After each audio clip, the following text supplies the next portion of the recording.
এই 1 বছর আগে বাংলাদেশের ছাত্র তরুণ জনতা ভুক্তি দিয়ে লড়াই করেছিল স্বৈরাচারের বিরুদ্ধে, জাতীয় সরকারের বিরুদ্ধে। এই পটুয়াখালীর সন্তানেরা অসীম সাহসিকতার সাথে লড়াই করেছিল। আমরা শুনেছি 24 জনের মতো শহীদ এই পটুয়াখালীর সন্তান।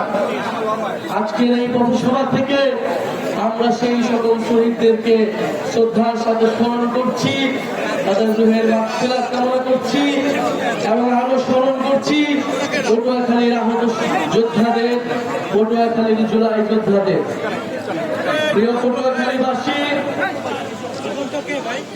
আমরা জনগণের দুয়ারে যাচ্ছি, আপনাদের দ্বারে এসেছি আপনাদের দুঃখ দুর্দশার কথা শুনতে, জাতীয় নাগরিক পার্টির স্বপ্নের কথা বলতে, এবং আগামীর বাংলাদেশ আপনারা আমরা একসাথে মিলে কিভাবে তৈরি করতে পারি সেই রূপরেখা তৈরি করতে আমরা পুরো পটুয়াখালী আজকে প্রদক্ষিণ করেছি।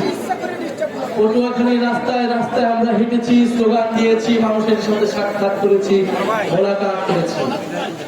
আমরা দেখেছি পটুয়াখালীর রাস্তাগুলো কিরকম, পটুয়াখালীর মানুষের জীবনযাত্রা কিরকম, পটুয়াখালীর মানুষের দুঃখ দুর্দশা কিরকম।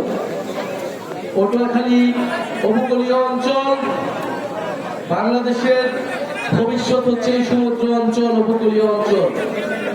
আমাদের আগামী দিনে জলবায়ু পরিবর্তন থেকে শুরু করে আমাদের সমুদ্র শক্তি সবকিছু নির্ভর করছে এই উপকূলীয় অঞ্চলগুলোর মধ্যে। তারপরে এই উপকূলীয় অঞ্চলগুলো যে গুরুত্ব পাওয়া দাবিদার রাখে, সেই গুরুত্ব এই পটুয়াখালী কখনোই পায়নি। আমরা চাই আগামী দিনে এই পটুয়াখালী, এই উপকূলীয় অঞ্চলগুলো শক্তিশালী ঘাঁটি হিসেবে গড়ে তুলতে হবে। পটুয়াখালীর শিক্ষা স্বাস্থ্য ব্যবস্থা উন্নত করতে হবে। প্রিয় পটুয়াখালীবাসী, গণ অভ্যুত্থানের পরে আমরা বলেছিলাম যে মাফিয়া দুর্নীতিবাদ সিস্টেম, সেই সিস্টেমের বদল ঘটাতে হবে, কিন্তু আমরা দেখছি সেই সিস্টেমকে পাহারা দেওয়ার জন্য নতুন দলের আবির্ভাব ঘটেছে। সেই সিস্টেম, সেই চাঁদাবাজি, সেই দুর্নীতিকে আগে আরেকটা দল পাহারা দিত, এখন নতুন আরেকটি দল পাহারা দিচ্ছে। সেই সিস্টেম চাঁদাবাজিকে আরেকটি দল এখন টিকিয়ে রাখছে। আমরা স্পষ্টভাবে বলেছিলাম আমরা শুধু হাসিনার পতন নয়, সেই দুর্নীতি, সেই মাফিয়া সিস্টেমের পতন চেয়েছি। আমরা এই জন্য বলেছিলাম ফ্যাসিবাদী ব্যবস্থার বিলোপ এবং নতুন রাজনৈতিক বন্দোবস্ত প্রতিষ্ঠা করতে হবে। প্রিয় সংগ্রামী বন্ধুগণ, সেই নতুন বন্দোবস্ত প্রতিষ্ঠার লড়াই আমরা এখন নেমেছি।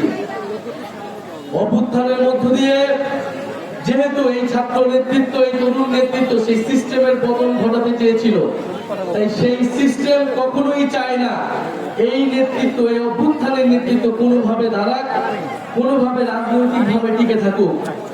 সেই অভ্যুত্থানের সময় থেকে আজ পর্যন্ত আমাদের বিরুদ্ধে ষড়যন্ত্র চলমান রয়েছে। আপনারা দেখেছেন গণ অভ্যুত্থানের সময় শেখ হাসিনার সরকার যেভাবে ষড়যন্ত্র আমাদের বিরুদ্ধে চলমান রেখেছিল, এই অভ্যুত্থানের পরে সেই একই সিস্টেম, সেই দুর্নীতি মাফিয়াদের সিস্টেম, সেই সেনাবাহিনী আমলাতন্ত্রের সিস্টেম আমাদের বিরুদ্ধে এখনো পর্যন্ত ষড়যন্ত্র চলমান রেখেছে। ডিজিএফআই থেকে শুরু করে বাংলাদেশের এস্টাবলিশমেন্ট গুলো এই অভ্যুত্থানের নেতৃবৃন্দের বিরুদ্ধে ষড়যন্ত্র চলমান রেখেছে, অভ্যুত্থানের শক্তির মধ্যে বিভাজন তৈরি করেছে।